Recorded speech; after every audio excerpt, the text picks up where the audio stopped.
Hello and welcome to Today in the News on Vanguard Live. I am Precious Chukudi. We begin with the front pages of the papers, starting off with Vanguard, and Vanguard is leading with "Fear not, election will hold," and that's coming from federal government. The writer says INEC clarifies issues to present voters registered to parties today, seeks commitment of all stakeholders to peaceful polls, promises legacy of free, fair, credible elections. INEC's alarm irresponsible. That's coming from reps. We mustn't give in to anti-democratic forces. That's coming from Labour Party. Insecurity, not enough reason to postpone polls, and that's coming from APC PCC. INEC shouldn't give APC opportunity to continue to punish Nigerians. That's coming from PDP. Pandef, Afenfere, others speak. Also on page 8, we have African Bar Association place plot against CBN Governor Emefiele. I have fulfilled my promise to Boko Haram. That's coming from Buhari. Stories below, we have interfaith group clerics raise alarm over denial of PVCs. And you can see that story on page 35. Stories above, security plans for rail stations incomplete. That's coming from NRC boss. AMA Awards, AMA founder Peace Ayam Osigwe dies at 54. Sonwolu Uzodinma Nollywood mourns. All right, let's take a look at the Nation newspaper.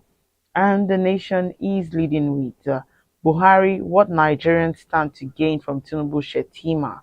The writer says they will guarantee good governance, education, security. APC candidate promises economic prosperity. Lawan governors Machina others at Yubil rally. Stories above. Election will hold as planned. Federal government dismisses security threats to polls. Judiciary won't be manipulated under me, says CJ Nariwola. DSS won't succumb to intimidation, harassment. You can see that story on page 5. Lastly, on the front page of The Nation, we have huge crowd welcomes Peter Obi to Onitsha. All right, let's take a look at the Punch newspaper. The Punch is leading with last lap Tinubu campaign molds alliance with smaller parties. The writer says APC looking beyond PDP, NMPP, Labour Party, reaching out to parties to adopt a Tinubu PCC member Senator Akombi. That's what he's saying. No negotiation yet. We won't step down for ex-Lagos governor.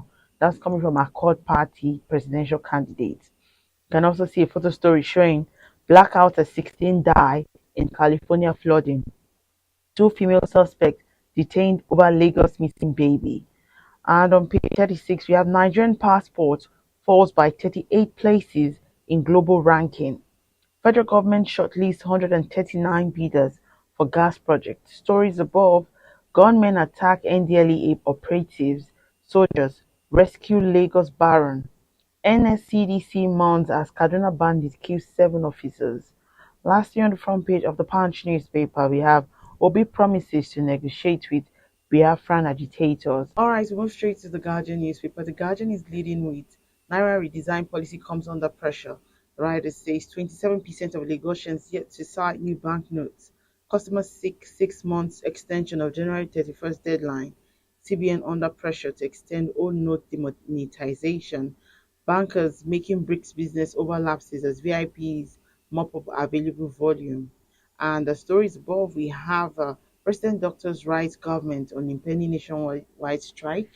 After Babalola tax rich Nigerians, philanthropists on education sector revival. Federal government plans collaboration with communities to secure railway infrastructure.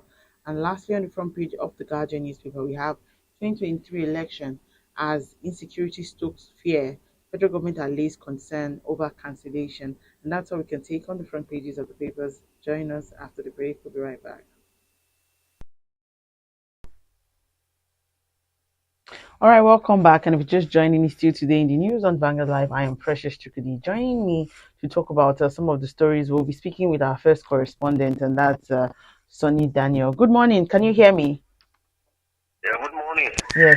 All right. I would like you to speak on this story that fear not, election will hold. The federal government assuring Nigerians that the general election would hold, despite INEC's claim on the fact that they might eventually postpone or cancel the election, considering the insecurity that has been going on. Just share your report with us.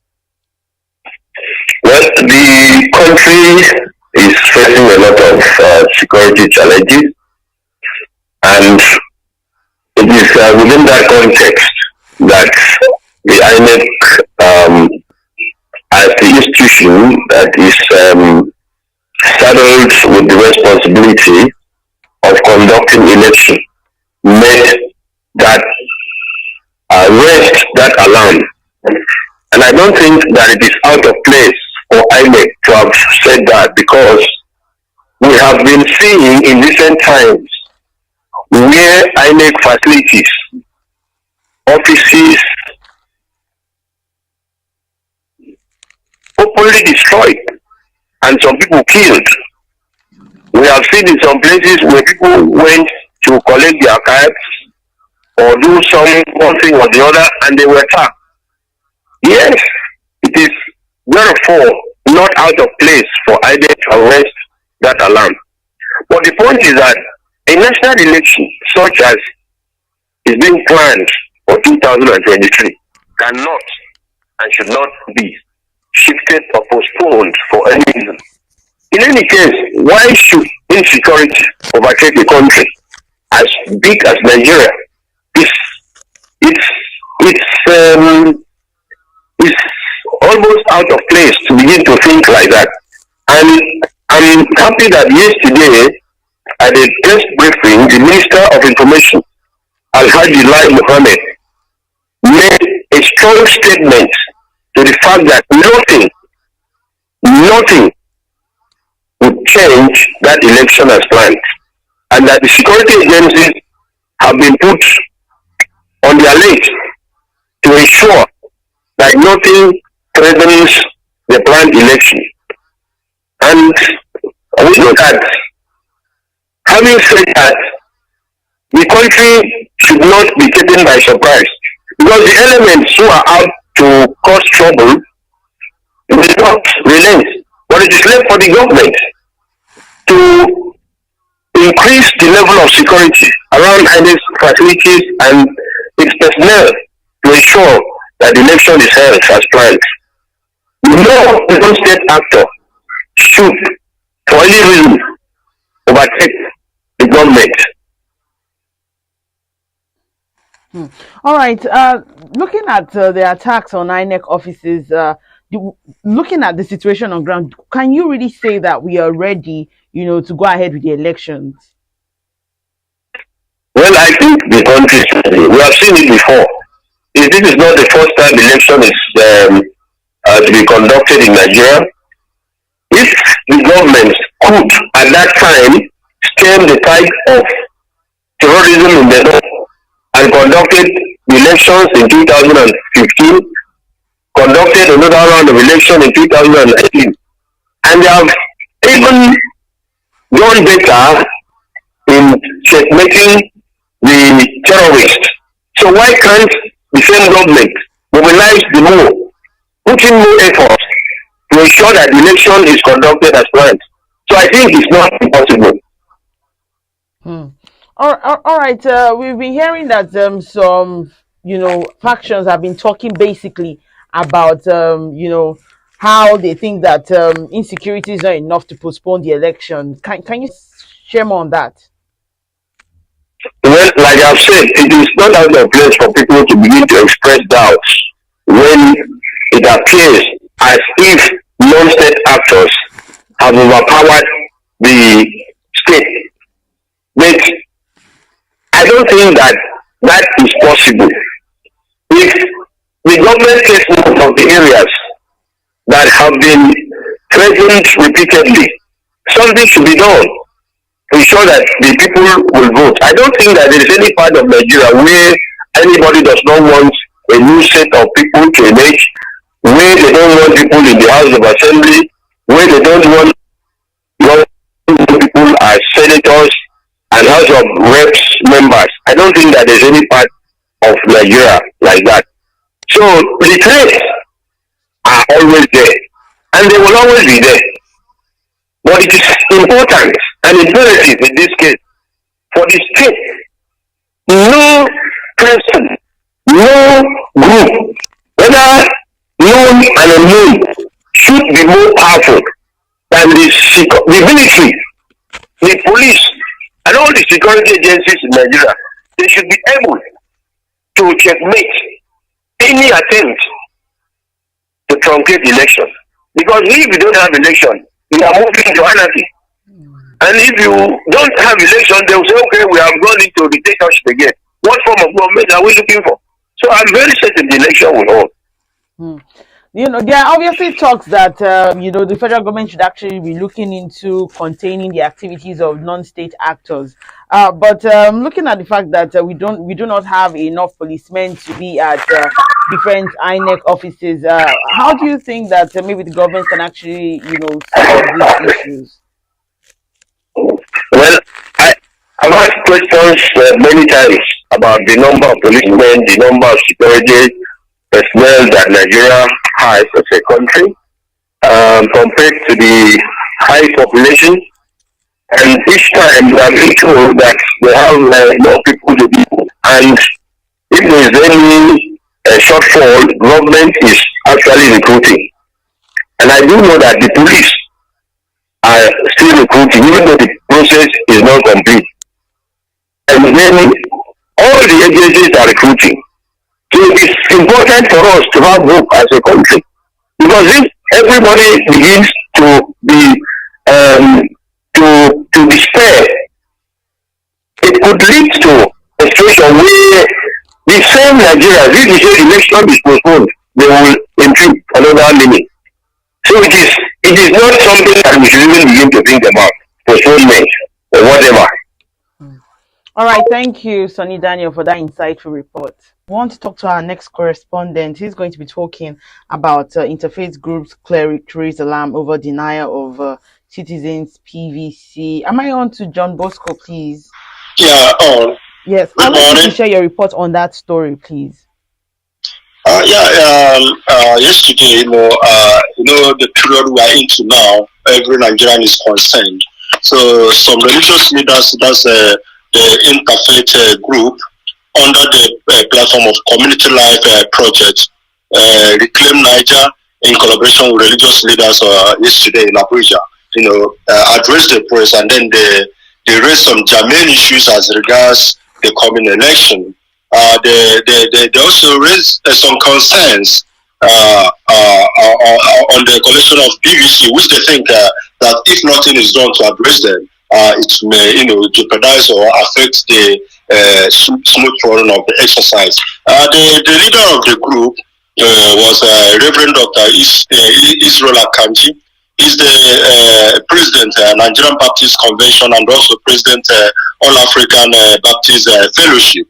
At the press briefing in Abuja, there are some concerns and worries they raised because they said the 2023 general election is very important to Nigerians and the existence of the country, that it can also make or mar the country if nothing is done to ensure that it is conducted in a free, fair, and transparent manner. They commended INEC really, for the job they have been doing as regards collection of permanent voters card, but still they raise concerns because they say that in some states there are still stories of frustrations from many Nigerians over the slow process, and that there are still stories reflecting the old politics of PVC distribution, where in some states and local government offices it is said that people are deliberately denied access, to their PVCs based on ethnic or partisan consideration. According to them, they say that such development indicates that there is an indirect way of manipulating the process, thereby, trying to disenfranchise, some citizens. They also claim that in some states, citizens have had to make several visits, or have to go to electoral wards, the polling units where they are supposed to get their PVCs, but when they get there, they are not given their PVCs, and then they try to call on the electoral umpire, the Independent National Electoral Commission, to ensure that the stress people are passing through, is removed, so that Nigerians will not be disenfranchised in participating in the election. All right, around you, what have you noticed on this collection of PVCs? Well, actually, so many people have gone to collect, but then the process is very rigorous. Sometimes you go down there in the morning, it takes you a whole lot of hours before you get your PVCs. Some people have complained that they have gone to collection centers for many days, without collecting their PVCs. So I think that's one of the things that led to this alarm raised by this interfaith group. That if nothing is done, it is going to affect the elections. And even when they were addressing the press, they also said that this time around, people should not vote based on ethnicity or religion. For instance, Reverend Ine Uguho, the chairman of Christian Council of Nigeria North Central Zone, said that people should be more interested in competence and character and not the ethnic background or religious affiliation of the characters in the election. Hmm. All right, thank you so much for that insightful report. All right, that's all we can take from our correspondent decks. Let's move straight to Mr. and Mrs. this morning. And Mrs. is speaking. She says, yes, you brought a house help to assist with the chores, but I told you I don't like her. She looked like a mermaid. And Mr. says, at least she looked like a maid. That makes her more than qualified as a housemaid. Mr. and Mrs. always coming at each other. And that's all we can take for today. You can go to our website, www.vanguardngr.com, to find out more of our top stories. Also, our social media handles are displayed on your screen. I am Precious Chukudi, and thank you for